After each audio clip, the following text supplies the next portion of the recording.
Hello guys, I hope कि first chapter देखने के बाद आप एकदम मस्त झकास एंड बिंदास होंगे। अगर नहीं हो तो आज होने वाले हो, 100% होने वाले हो, क्योंकि आज मैं लेकर आया हूँ एक ज़बरदस्त चैप्टर जिसका नाम है sexual reproduction in flowering plant. Sexual reproduction in flowering plant. Generally plant के बारे में तो बच्चों को कम इंटरेस्ट आता है। अगर ह्यूमन रिप्रोडक्शन होता तो बच्चों को बहुत ज़्यादा इंटरेस्ट आता, और सभी को इंटरेस्ट आता है ह्यूमन रिप्रोडक्शन के अंदर। लेकिन प्लांट के बारे में बात की जाए तो इंटरेस्ट बहुत कम आता है। जाहिर सी बात है, प्लांट के बारे में बात कर रहे हैं। लेकिन आज इस लेक्चर के बाद आपको सच में बहुत ज़्यादा इंटरेस्ट आने वाला है। तो स्टार्ट करते हैं sexual reproduction in flowering plant. Let's start. सबसे पहले एनसीईआरटी के अंदर एक लाइन लिखी है, all angiosperm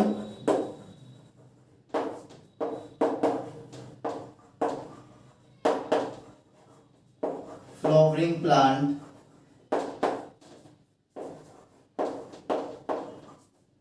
show and exhibit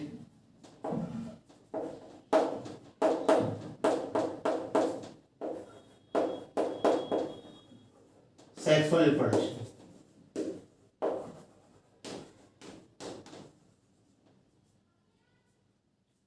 जितने भी एंजियोस्पर्म्स होते हैं, एंजियोस्पर्म्स का मतलब होता है फ्लावरिंग प्लांट, ऐसे प्लांट जिनके ऊपर फ्लावर आएगा। और angiosperm flowering plant show and exhibit sexual reproduction. जितने भी फ्लावरिंग प्लांट होते हैं सभी सेक्सुअल रिप्रोडक्शन करते हैं।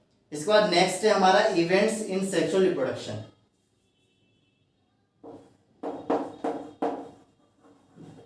Events in sexual reproduction in flowering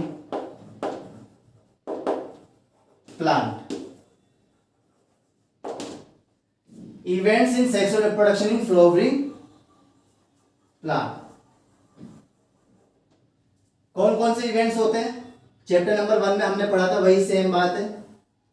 3 events होते हैं। First, pre fertilisation.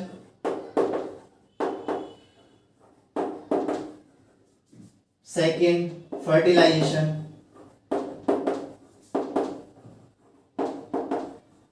Third, post fertilisation.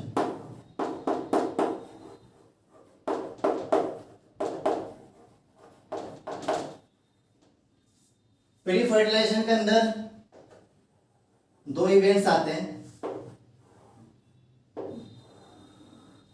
First,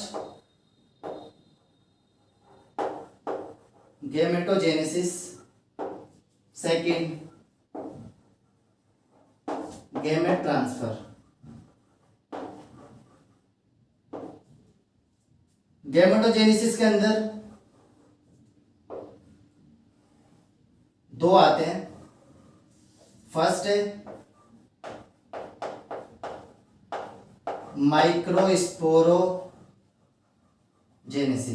microsporogenesis. Second, megasporogenesis. Microsporogenesis से बनता है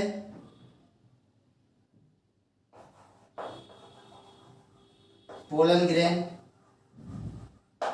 मेगास्पोरोजेनेसिस से बनता है ओव्यूल और फीमेल गैमेटोफाइट।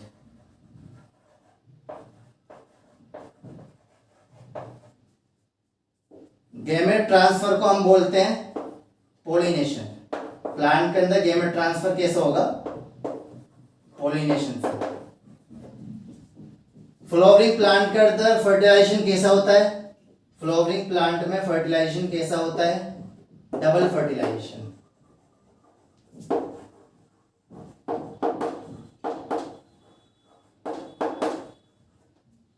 पोस्ट फर्टिलाइजेशन के अंदर 2 इवेंट आते हैं। फर्स्ट, जाइगोट, यहां पर बोलेंगे सीड। सेकंड, एम्ब्रियो, यहां पर बोलेंगे फ्रूट। समझ आ गया? पूरे चैप्टर की एक टेबल बना दी मैंने। Events in sexual reproduction in flowering plant. Event in sexual reproduction in flowering plant के अंदर 3 इवेंट्स आते हैं। चैप्टर नंबर 1 में पढ़ा था 3 इवेंट्स आते हैं, वही सेम है। थर्ड चैप्टर के अंदर भी सेम आएगा, इवेंट सेम है, बट उसके बाद में डिटेल में पढ़ेंगे। फर्स्ट आता है प्री फर्टिलाइजेशन। प्री फर्टिलाइजेशन के अंदर 2 इवेंट आते हैं, गैमेटोजेनेसिस और गैमेट ट्रांसफर। गैमेटोजेनेसिस के अंदर फर्दर 2 आते हैं। पहले को बोलते हैं माइक्रोस्पोरोजेनेसिस, सेकंड मेगास्पोरोजेनेसिस। माइक्रोस्पोरोजेनेसिस वो प्रोसेस होता है जिससे पोलन ग्रेन बनेगा। मेगास्पोरोजेनेसिस से क्या बनेगा? ओव्यूल और फीमेल गैमेटोफाइट। समझ आ गया? इसके बाद आता है गैमेट ट्रांसफर। प्लांट के अंदर गैमेट ट्रांसफर कैसे होता है? पोलिनेशन के थ्रू होता है। इसके बाद आता है फर्टिलाइजेशन। फ्लावरिंग प्लांट के अंदर फर्टिलाइजेशन कैसा होता है? Double fertilization. समझ आ गया? इसके बाद लास्ट आता है पोस्ट फर्टिलाइजेशन। पोस्ट फर्टिलाइजेशन के अंदर 2 इवेंट आते हैं। चैप्टर नंबर 1 में क्या था? जाइगोट और एम्ब्रियो। यहाँ पर जाइगोट क्या है? सीड, और एम्ब्रियो फ्रूट। समझ आ गया? पढ़ेंगे नेक्स्ट।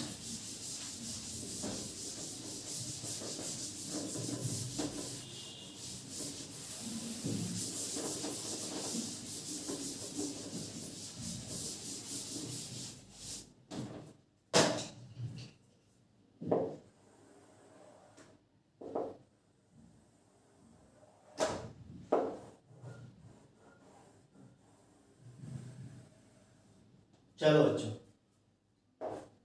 सबसे पहले हम पढ़ेंगे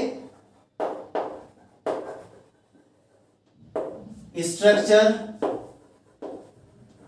and events of pre fertilisation.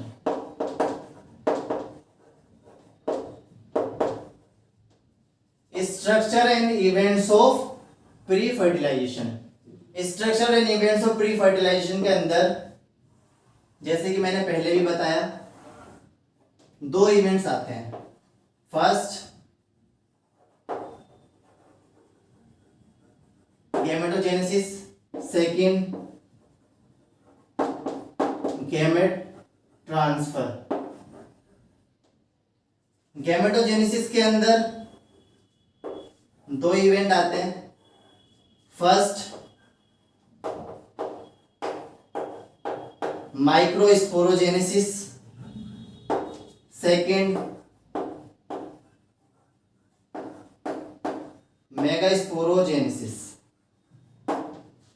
Microsporogenesis में जैसे मैंने पहले बताया, माइक्रोस्पोरोजेनेसिस से क्या बनेगा? Pollen grain. और मेगास्पोरोजेनेसिस से क्या बनेगा? ओव्यूल और फीमेल गैमेटोफाइट। और गैमेट ट्रांसफर को क्या बोलते हैं? पोलिनेशन। समझ आ गया? प्री फर्टिलाइजेशन के इवेंट और स्ट्रक्चर, एनसीईआरटी का हेडलाइन है structure and events of pre fertilization. NCERT की बात करेंगे और कुछ नहीं।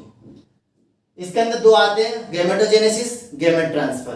गैमेटोजेनेसिस में 2 इवेंट्स आते हैं, माइक्रोस्पोरोजेनेसिस और मेगास्पोरोजेनेसिस। माइक्रोस्पोरोजेनेसिस प्रोसेस से पोलन ग्रेन बनेगा, और मेगास्पोरोजेनेसिस प्रोसेस से क्या बनेगा? ओव्यूल और फीमेल गैमेटोफाइट बनेगा। फ्लावरिंग प्लांट के अंदर गैमेट ट्रांसफर कैसे होता है? गैमेट ट्रांसफर को क्या बोलते हैं? पोलिनेशन। क्या बोलते हैं? पोलिनेशन। समझ आ गया? नेक्स्ट गैमेटोजेनेसिस, डिटेल में पढ़ेंगे। अब गैमेटोजेनेसिस में मैंने ये तो बता दिया कि पोलन ग्रेन बनेगा माइक्रोस्पोरोजेनेसिस से, लेकिन पोलन ग्रेन बनता किसके अंदर है? मैंने ये तो बता दिया कि माइक्रोस्पोरोजेनेसिस से पोलन ग्रेन बनेगा, लेकिन पोलन ग्रेन बनेगा किस स्ट्रक्चर के अंदर? तो डिटेल में वही पढ़ेंगे हम।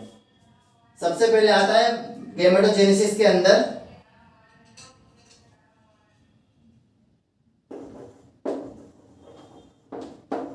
एंड्रोसियम। क्या आता है? एंड्रोसियम। एंड्रोसियम क्या बोलते हैं? Male part. क्या बोलते हैं? एंड्रोसियम को क्या बोलते हैं? मेल पार्ट बोलते हैं। अब इसके अंदर आता है स्टेमन। स्टेमन को क्या बोलते हैं? Male part.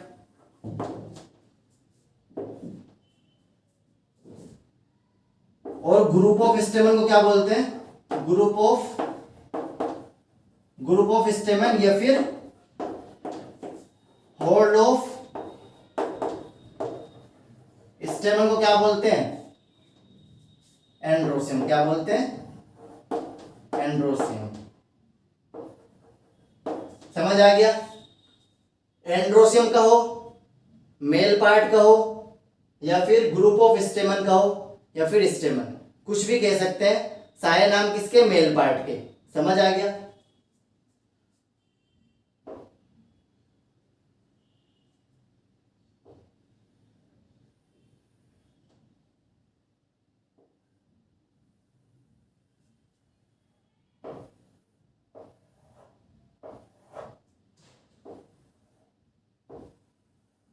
ये किसका स्ट्रक्चर बनाया मैंने? स्टेमन का। किसका?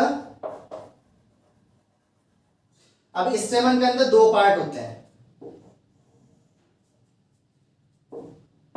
First anther, second filament. Anther और फिलामेंट दो पार्ट आते हैं इसके अंदर।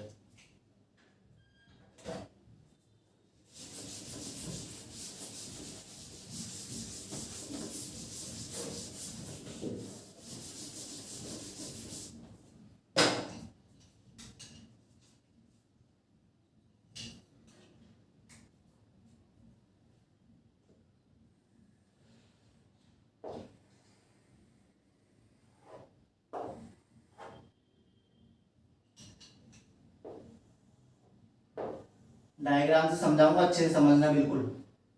मैंने ये क्या बताया? एंथर, और ये क्या बताया? फिलामेंट। ये एंथर है, ये फिलामेंट है। अब इसको मैं यहां से कट करूंगा। कहां से? यहां से कट करूंगा। देखो,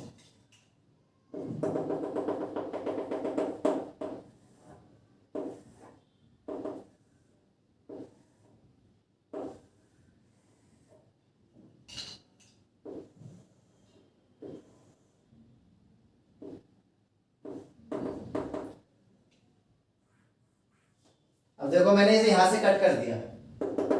कट किया, ये क्या? Transverse section.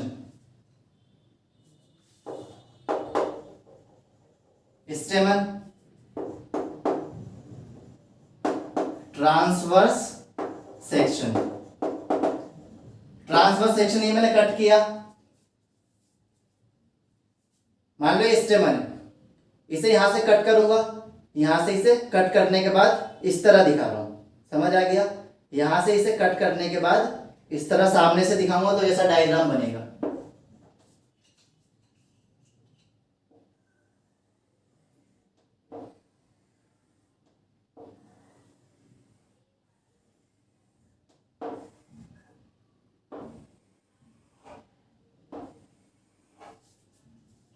समझ आया? इस तरह से डायग्राम बनेगा। इस डायग्राम के अंदर जो ये वाला अंदर वाला स्ट्रक्चर है, ये जो अंदर वाला स्ट्रक्चर है, ये इसे क्या बोलते हैं?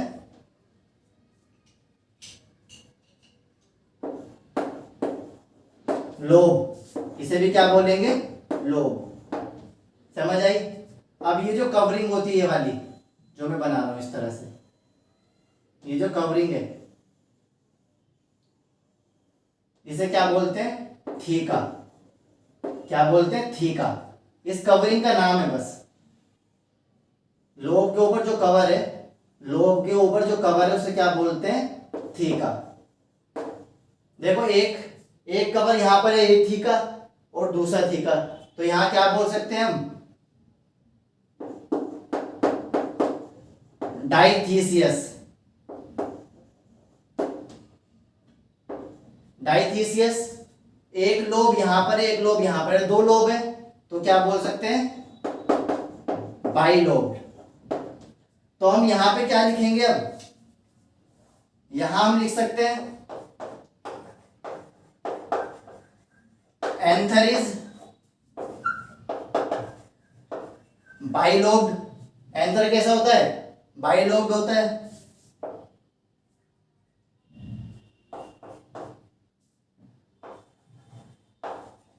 Each lobe having two theca,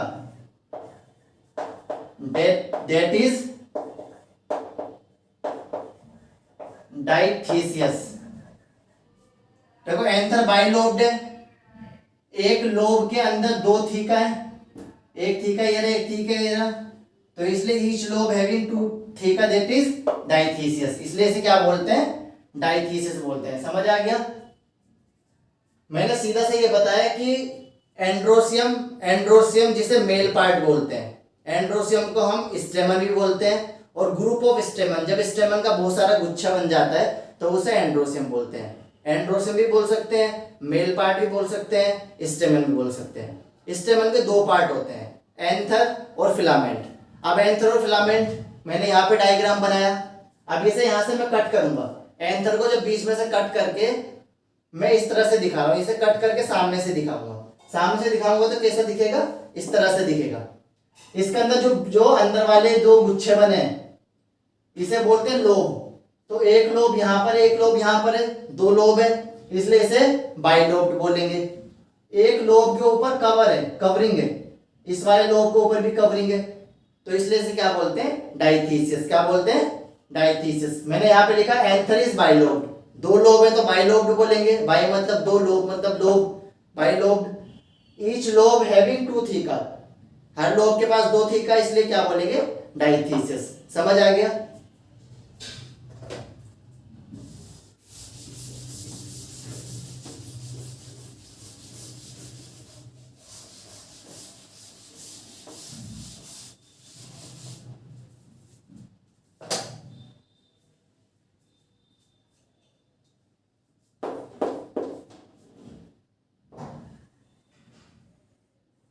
diagram से अच्छे से समझ आ जाएगा।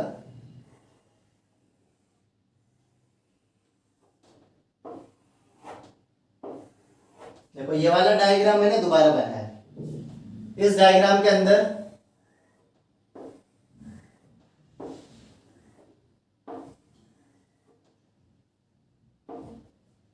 ये जो मैंने गोले गोले बनाए इसका नाम क्या है? इन्हें बोलते हैं हम माइक्रोस्पोरेंजियम।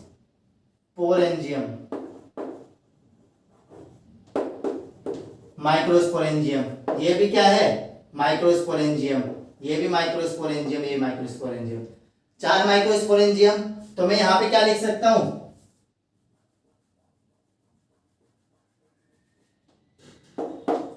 यहां पे मैं लिख सकता हूं anther having 4 microsporangia, anther having 4 microsporangium located at each corner, her corner पे एक माइक्रोस्पोरेंजियम है, तो मैंने वही लिखा anther having 4 microsporangium located at each corner, her corner पे एक माइक्रोस्पोरेंजियम है। समझ आ गया? अब माइक्रोस्पोरेंजियम के अंदर जो ये माइक्रोस्पोरेंजियम के अंदर जो मैंने लाइन खींची है इस तरह से, इसके अंदर क्या भरा हुआ है? क्या है ये? Sporogenous tissue. क्या है ये? Sporogenous tissues. इसके अंदर भी स्पोरोजीनस टिश्यूज हैं। माइक्रोस्पोरेंजियम के अंदर क्या होता है? स्पोरोजीनस टिश्यूज होते हैं। समझ आ गया?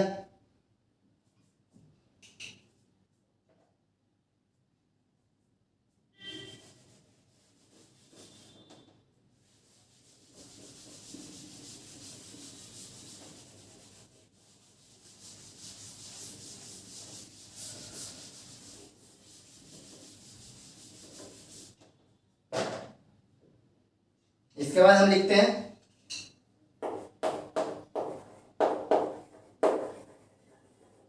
Structure of micro sporangium. Structure of microsporangium. क्या लिखा? Structure of microsporangium. जो मैंने यहां पे डायग्राम बनाया, ये क्या होता है? माइक्रोस्पोरेंजियम।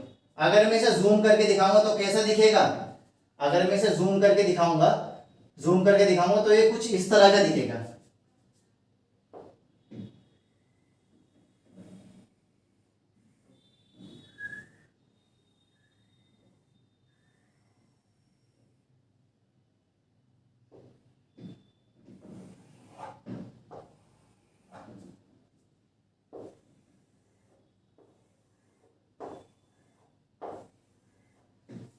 ये मैंने डायग्राम किसका बनाया?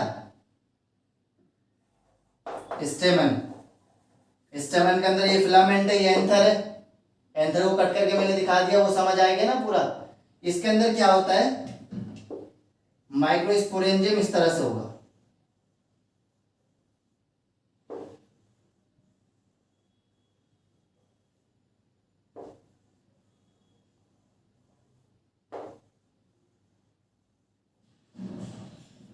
समझ आया? ये क्या है? Micro sporangium. थोड़ा सा मैंने उसे जूम करके दिखाया, बस माइक्रो स्पोरेंजियम को जूम करके दिखा दिया। अब इसे और ज्यादा जूम करेंगे, इस वाले को थोड़ा और जूम करेंगे माइक्रोस्कोप के अंदर। इस वाले को और माइक्रोस्कोप के अंदर देखेंगे तो कैसा दिखेगा?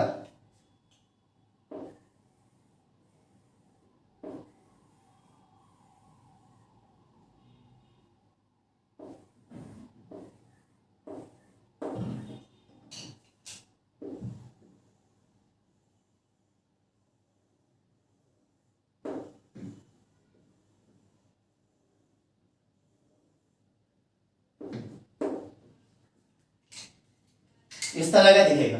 इसके अंदर 4 लेयर होती है। Microsporangium is surrounded by 4 layers. Outer layer को बोलते हैं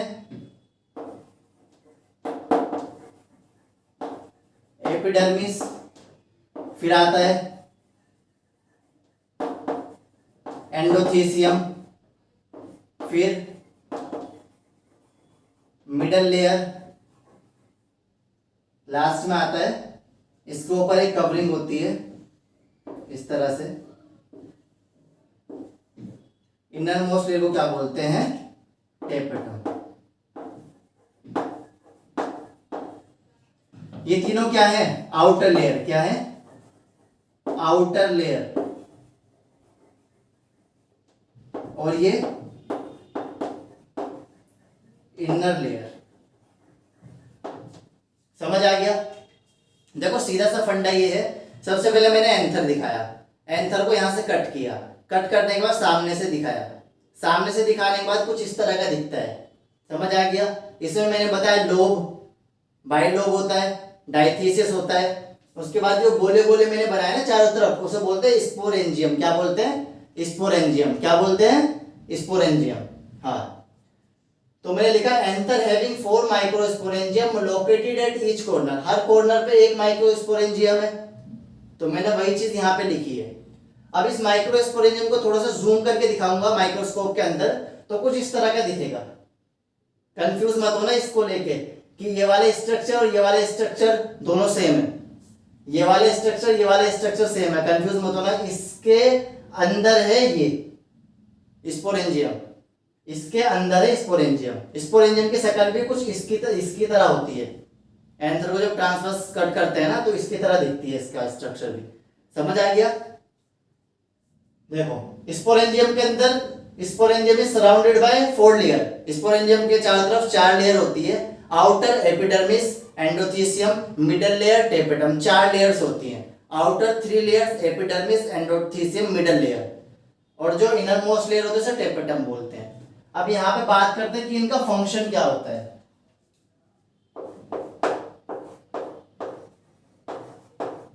फंक्शन या फिर रोल।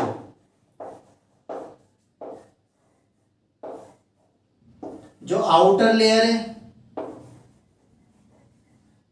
आउटर लेयर के दो फंक्शन होते हैं। क्या होते हैं? दो फंक्शन होते हैं। फर्स्ट होता है इसका प्रोटेक्शन,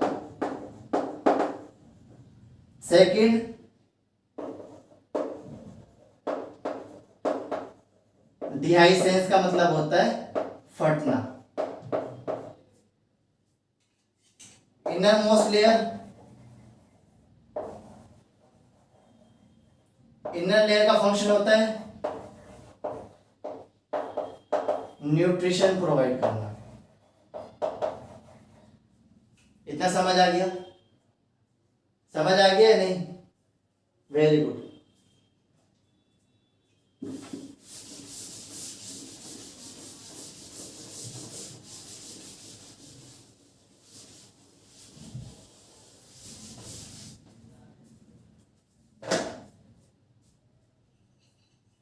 नेक्स्ट आता है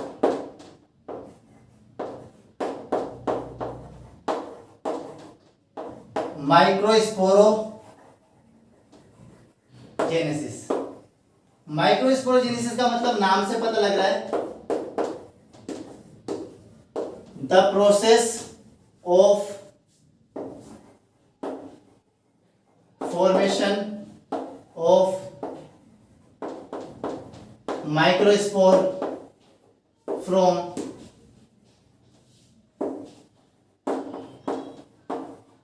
माइक्रोस्पोर मदर सेल। शॉर्ट में मैं इसे लिख देता हूं MMC। ठीक है।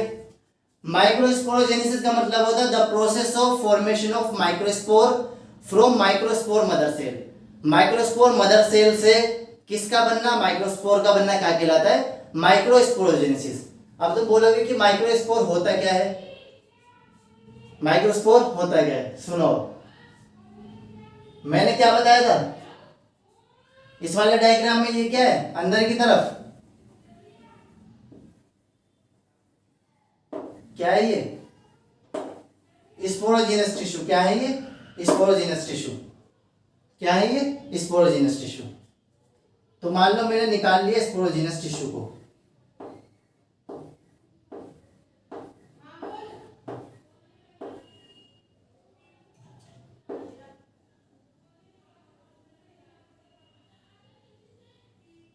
ये क्या है? Sporogenous tissue, group of cell. Group of cell को टिश्यू बोलते हैं। तो ये क्या? Sporogenous tissue. इस टिश्यू के अंदर बहुत सारी सेल है, तो एक सेल को क्या बोलते हैं? Microspore mother cell. क्या बोलते हैं? एक सेल का नाम है माइक्रोस्पोर मदर सेल। समझ आ गया? स्पोरोजेनस टिश्यू के अंदर बहुत सारी सेल है, क्योंकि बहुत सारी सेल मिलकर टिश्यू बनाती है, और हर सेल को क्या बोलेंगे? Microspore mother cell. हर सेल को क्या बोलेंगे? Microspore mother cell. तो देखो, एक मैं सेल निकाल लेता हूं। यहां से मैंने एक सेल निकाल ली। ये क्या है? Microspore mother cell. अब ये microspore mother cell, microspore mother cell के अंदर क्या होगा? Meiosis first. इसमें मियोसिस फर्स्ट होगा। मियोसिस फर्स्ट होने के बाद दो सेल में डिवाइड हो जाएगी, जिसे डायड बोलते हैं। इसके अंदर क्या होगा? अब मियोसिस सेकंड। मियोसिस सेकंड के बाद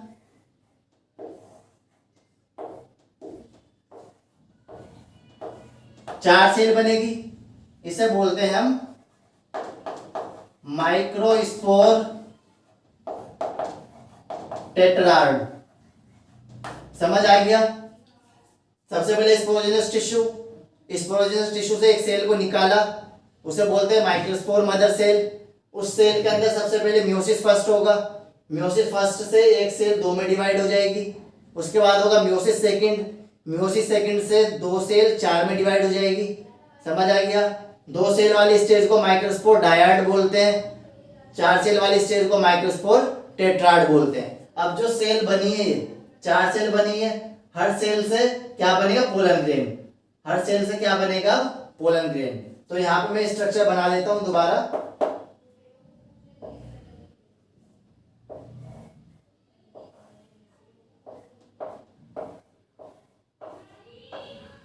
ये जो टेट्राड यहाँ पे बना है, इससे क्या बनेगा? इसके अंदर होगा सेल डिवीजन, सेल डिवीजन होगा, सेल डिफरेंशिएशन होगा, सेल डिवीजन सेल डिफरेंशिएशन करके क्या बनेगा? Pollen grain.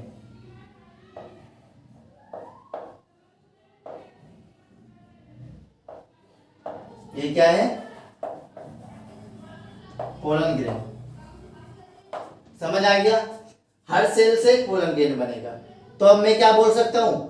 एक माइक्रोस्पोर मदर सेल से कितने पोलन ग्रेन बनते हैं? 4। एक माइक्रोस्पोर मदर सेल से कितने बनेंगे? 4 पोलन ग्रेन। तो वही बात मैं लिख देता हूं।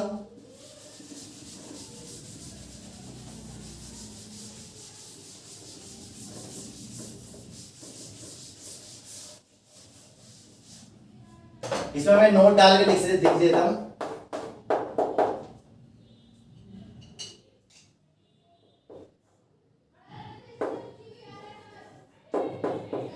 Microspore mother cell produce 4 pollen grain. ठीक है, एक माइक्रोस्पोर मदर सेल से 4 पोलन ग्रेन बनते हैं। समझ आ गया? नेक्स्ट,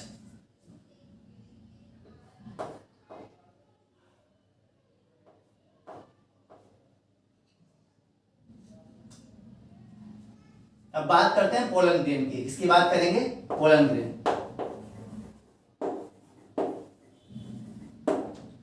पोलन ग्रेन जैसे हम मेल गेमेटोफाइट बोलते हैं, पोलन ग्रेन जिसे हम मेल गेमेटोफाइट बोलते हैं, इसकी सबसे पहले साइज की बात करते हैं। इसका साइज होता है 25 से 50 micrometre in diameter. Second, wall of pollen grain. Pollen grain के ऊपर 2 वॉल होती हैं। कितनी होती हैं? 2। First exine, second intine. Exine किसकी बनी होती है?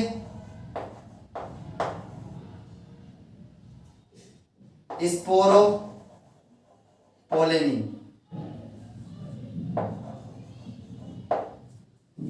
इंटाइन किसकी बनी होती है? Cellulose plus pectin. एक्साइन का काम क्या होता है? रेसिस्टेंस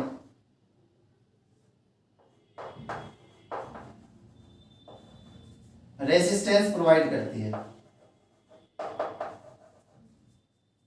इंटाइन का फंक्शन क्या होता है? न्यूट्रिशन प्रोवाइड करना।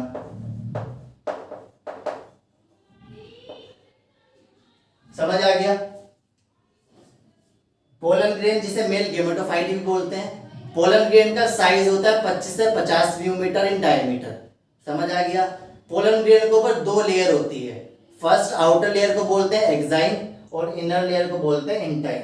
एक्साइन क्या होती है? Outer layer. इंटाइन क्या होती है? Inner layer.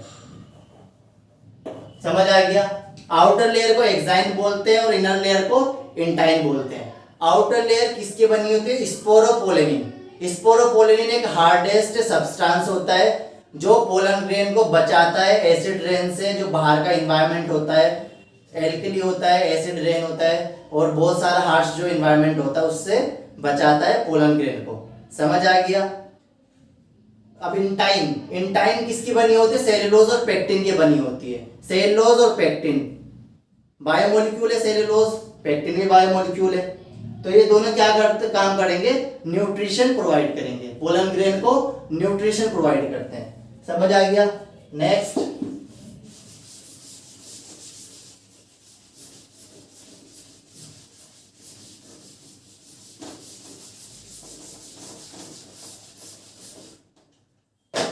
अब हम लिख सकते हैं नोट डाल के कि sporopollenin absent on some place of pollen grain. Pollen grain के कुछ जगह पर स्पोरोपोलिन एब्सेंट होता है। सपोज ये मैंने डायग्राम बनाया,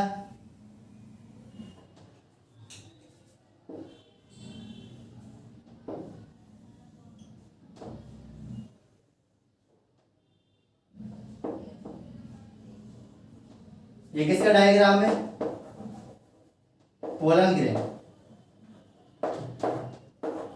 पोलन ग्रेन के आउटर वाली लेयर को क्या बोला मैंने, ये है एक्साइन।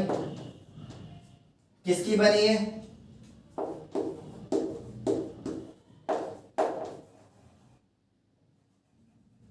स्पोरोपोलिन की बनी है। इनर वाली लेयर क्या है, इंटाइन। इसके अंदर 2 सेल होती है, इसे हम बोलते हैं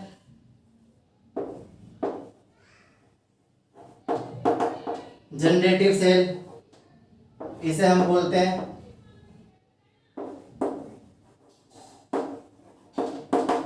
वेजिटेटिव सेल।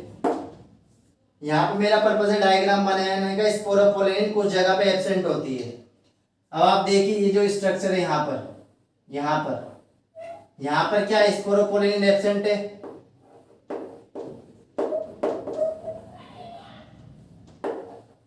स्पोरोपोलिन यहाँ पे क्या है, एब्सेंट है। स्पोरोपोलिन यहाँ पे एब्सेंट क्यों है, क्योंकि यहां से पोलन ट्यूब जर्मिनेट होगी। यहां से क्या होगा, यहां से पोलन ट्यूब जर्मिनेट, यहां से पोलन ट्यूब जर्मिनेट होगी, इसलिए यहां पर स्पोरोपोलिन एब्सेंट होता है। डायग्राम मैंने बना दिया। पोलन ग्रेन का डायग्राम, आउटर लेयर को एक्साइन बोलते हैं, इनर लेयर को इंटाइन बोलते हैं। आउटर लेयर स्पोरोपोलिन की बनी होती है, इनर लेयर सेलुलोज और पेक्टिन की बनी होती है। आउटर लेयर हार्ड होती है जो रेसिस्टेंट प्रोवाइड करेगी, और इनर लेयर सेलुलोज पेक्टिन की बनी होती है, वो न्यूट्रिशन प्रोवाइड करेगी। अब जैसे कि मैंने बताया आउटर लेयर हार्ड होती है तो पोलन ट्यूब कहाँ से जर्मिनेट होगी, पोलन ट्यूब कैसे निकलेगी हार्ड होगी तो पोलन ग्रेन के कुछ प्लेसेस पर स्पोरोपोलिन एब्सेंट होता है। जैसे यहाँ पर एब्सेंट है, यहाँ पर एब्सेंट है, यहाँ पर एब्सेंट है। समझ आ गया। तो यहाँ से क्या निकलेगी, पोलन ट्यूब निकलेगी, क्योंकि यहाँ पर अगर यहाँ पर स्पोरोपोलिन होगा, एक्साइन यहाँ पर होगा, तो पोलन ट्यूब निकल ही नहीं सकती। समझ आ गया। Next,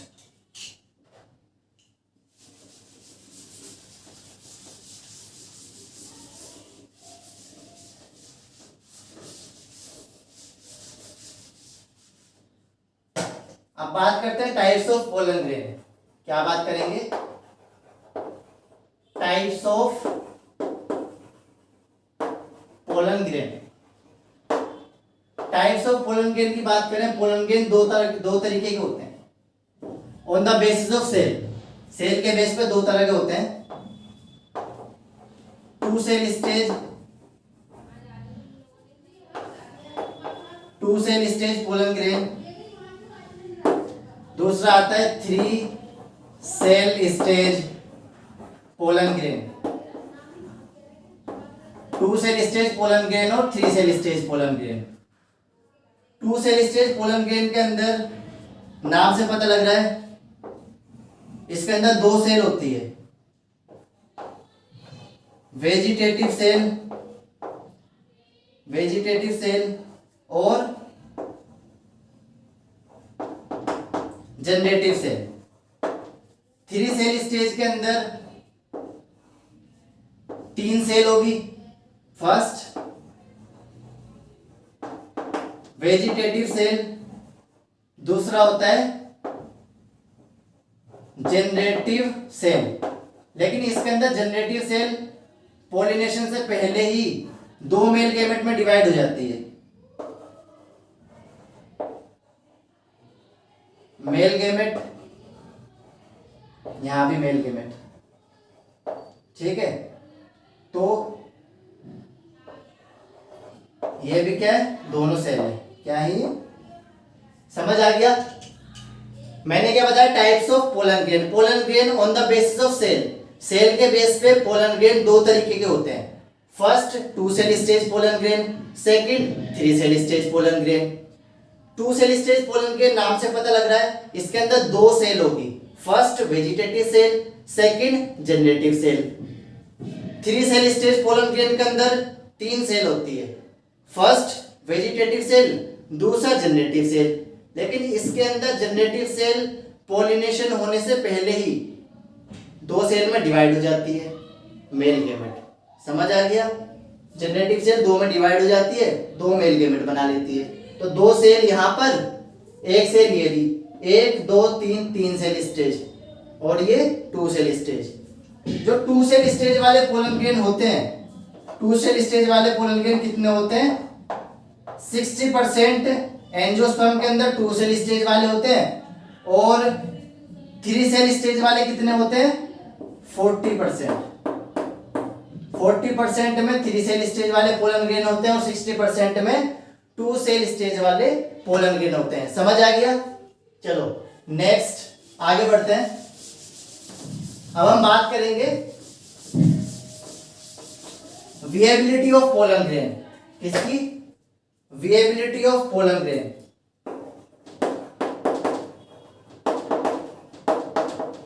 viability of pollen grain. Viability of pollen grain का मतलब होता है कि पोलन ग्रेन कितने दिनों तक जिंदा रह सकता है, कितने दिन बाद वो दोबारा से पोलिनेशन के लिए यूज किया जा सकता है। विएबिलिटी के अंदर जो एनसीईआरटी में लिखा है, कुछ के अंदर 30 मिनट्स होती है, कुछ के अंदर मंथ्स, ओवर मंथ्स लिखा है। 30 मिनट्स किसके अंदर होती है, व्हीट एंड राइस के अंदर। मंथ्स किसके अंदर होती है,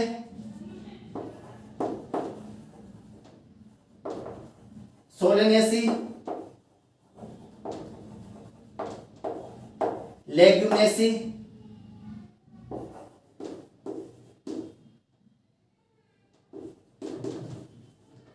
सोलेनेसी, लेग्यूमिनेसी और रोजेसी। 11th क्लास के अंदर फैमिलीज हमने पढ़ी थी, याद नहीं है, कोई दिक्कत नहीं है, इतना ज्यादा इसमें कुछ नहीं है, बस नाम याद रखना है कि कुछ एंजियोस्पर्म के अंदर जो विएबिलिटी होती है वो होती है 30 मिनट्स, कुछ के अंदर होती है 1 मंथ या उससे ज्यादा, समझ आ गया। विएबिलिटी का मतलब होता है कि कितने दिन बाद दोबारा पोलन ग्रेन को पोलिनेशन के लिए यूज किया जा सकता है, कितने दिन बाद पोलन ग्रेन दोबारा जर्मिनेट हो सकता है, समझ आ गया, उसे विएबिलिटी बोलते हैं। कुछ पोलन ग्रेन ऐसे होते हैं जो 30 मिनट के बाद खराब हो जाते हैं, जिन्हें दोबारा पोलिनेशन के लिए यूज नहीं किया जा सकता, दोबारा वो जर्मिनेट नहीं हो सकते। कुछ ऐसे होते हैं जिन्हें 1 मंथ तक, जिनकी विएबिलिटी 1 मंथ तक होती है, 1 मंथ के बाद उन्हें दोबारा यूज किया जा सकता है जर्मिनेशन के लिए, पोलिनेशन के लिए, समझ आ गया। इसके बाद हम बात करते हैं, नेक्स्ट आता है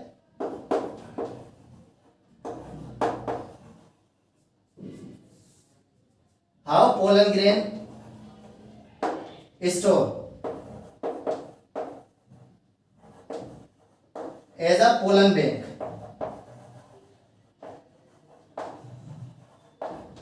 पोलन ग्रेन को पोलन बैंक की तरह पोलन ग्रेन को अगर हमें स्टोर करके रखना है तो कैसे रखेंगे। स्टोर करने के लिए पोलन ग्रेन को हम -196 degree Celsius in liquid nitrogen,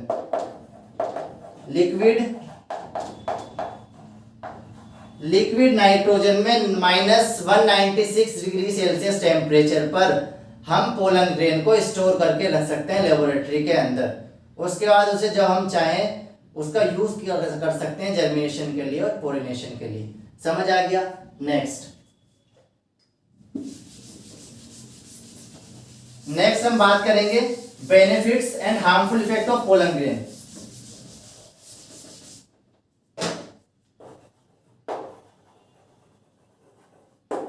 benefits and harmful effects of pollen grain.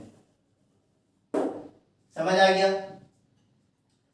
Benefits के बारे में बात करें, सबसे पहले हम बात कर लेते हैं बेनिफिट्स के बारे में। बेनिफिट क्या होता है? न्यूट्रिशन रिच होता है। ये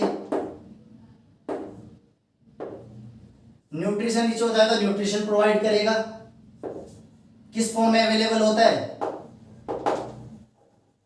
available in the form of tablets and syrup. Tablets और सिरप की फॉर्म में अवेलेबल होता है। कहां पर ज्यादा अवेलेबल होता है? Western countries. वेस्टर्न कंट्रीज के अंदर सबसे ज्यादा अवेलेबल होता है। जनरली कौन यूज करते हैं? Horse ride and athletes.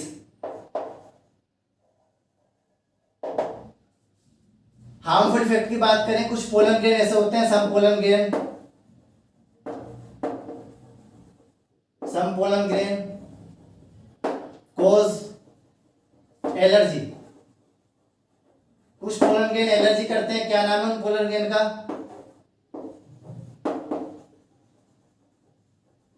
Parthenium. Parthenium का दूसरा नाम क्या है?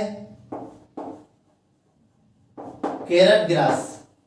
पार्थेनियम को कैरट ग्रास भी बोलते हैं। ये क्या काम करता है? अगर कोई इसे खा लेगा तो क्या करेगा? अस्थमा करेगा, डिफिकल्टी इन ब्रीथिंग हो जाएगी, डिफिकल्टी इन ब्रीथिंग। समझ आ गया। तो इसीलिए कुछ पोलन ग्रेन ऐसे होते हैं जो न्यूट्रिशन से रिच होते हैं, लेकिन कुछ पोलन ग्रेन ऐसे होते हैं जो हार्मफुल इफेक्ट प्रोड्यूस करते हैं। क्या काम करेंगे? एलर्जिक रिएक्शन प्रोड्यूस करेंगे।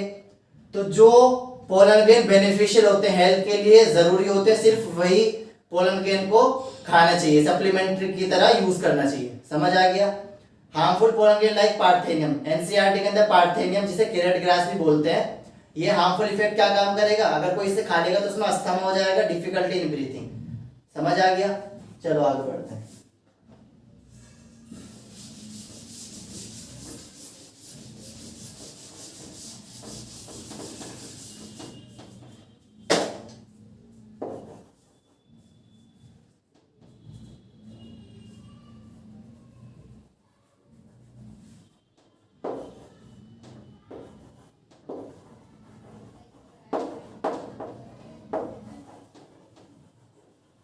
अब बात करते हैं megasporogenesis.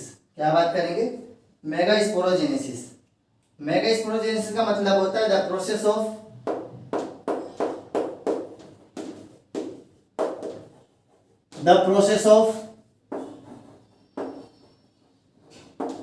Formation of megaspore from megaspore mother cell. इसे मैं स्मॉल एमएमसी से रिप्रेजेंट कर देता हूं। मेगास्पोरोजेनेसिस का मतलब होता है the process of formation of megaspore from megaspore mother cell. Megaspore mother cell से किसका बनना? मेगास्पोर्स का बनना क्या कहलाता है? मेगास्पोरोजेनेसिस। माइक्रोस्पोरोजेनेसिस कंप्लीट हो गया, इतना सफिशिएंट है। मेगास्पोरोजेनेसिस की बात करते हैं। मेगास्पोरोजेनेसिस में मैंने क्या बोला? इसके अंदर सबसे पहले एक सिंगल सेल होगी।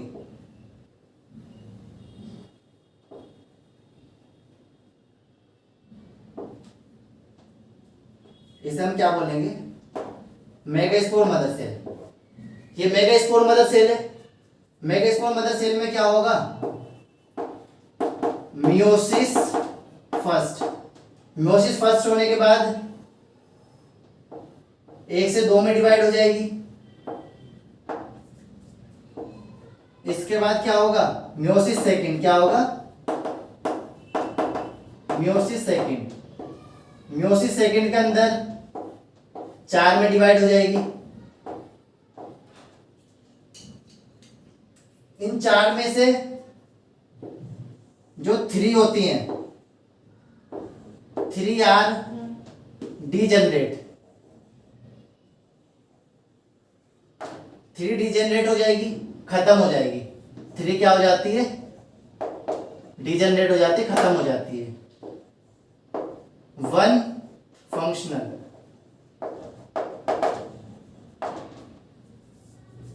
3 डीजेनरेट हो जाती है, 1 फंक्शनल होती है।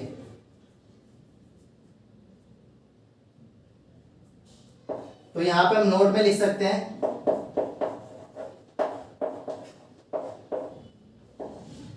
क्या लिखेंगे, during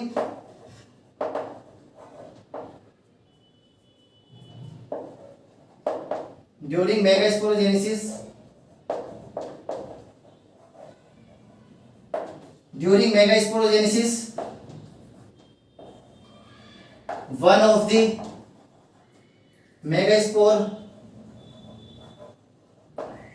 of the megaspore is functional,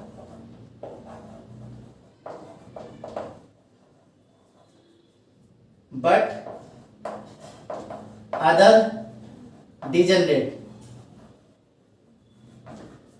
एक फंक्शनल होती है, बाकी 3 डीजेनरेट हो जाती है, और इसे को हम क्या बोलते हैं, मोनोस्पोरिक डेवलपमेंट। क्या बोलते हैं, मोनोस्पोरिक डेवलपमेंट।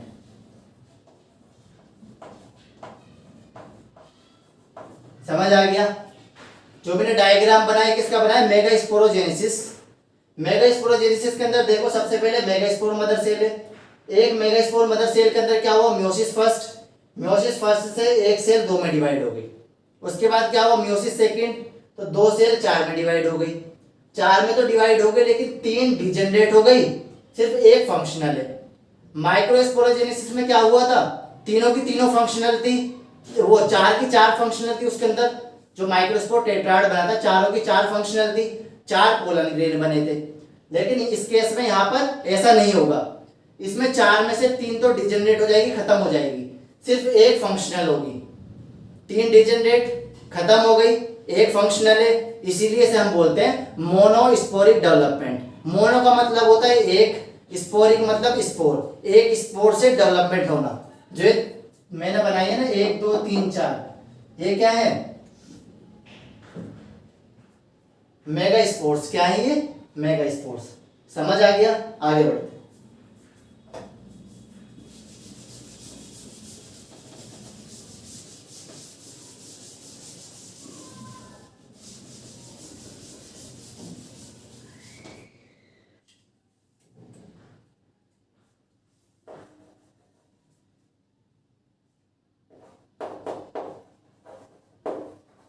एम्ब्रियोसेक, इसे हम बोलते हैं फीमेल गेमेटोफाइट। एम्ब्रियोसेक जिसे हम बोलते हैं फीमेल गेमेटोफाइट। जो मैंने यहाँ पे बात की है मोनोस्पोरिक डेवलपमेंट, एक स्पोर से पूरा का पूरा क्या बनेगा, एम्ब्रियोसेक। जो एक सिंगल स्पोर है उससे पूरा एम्ब्रियोसेक बनेगा। अब कैसे बनेगा, उसे स्ट्रक्चर के थ्रू बताता हूं मैं, डायग्राम के थ्रू। सबसे पहले देखो, ये मैंने डायग्राम बनाया था अभी,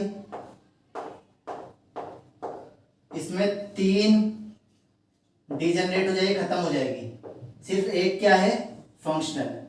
देखो फंक्शनल मैंने यहाँ पे बनाई, एक सेल, इसके अंदर further cell division, cell differentiation होने के बाद एक सेल 2 न्यूक्लियस फर्दर होगा, एक सेल 4 न्यूक्लियस फर्दर, एक सेल के अंदर 5 6 7 8।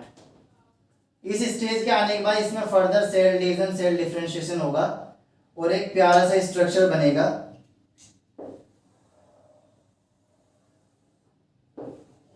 इस तरह का एक स्ट्रक्चर बनेगा।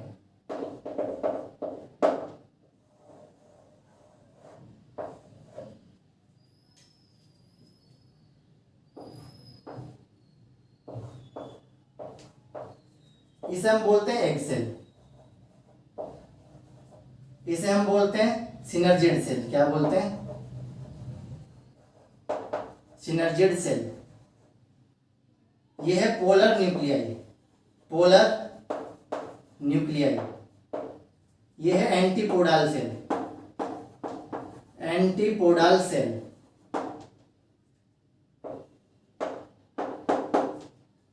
इसके बाद इसके अंदर फर्दर जो सेल्स हैं उनका अरेंजमेंट होगा, इन सेल्स का फर्दर अरेंजमेंट होगा और किस तरह का स्ट्रक्चर दिखेगा देखो,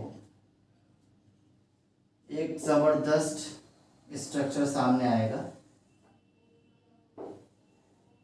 बहुत खूबसूरत सा।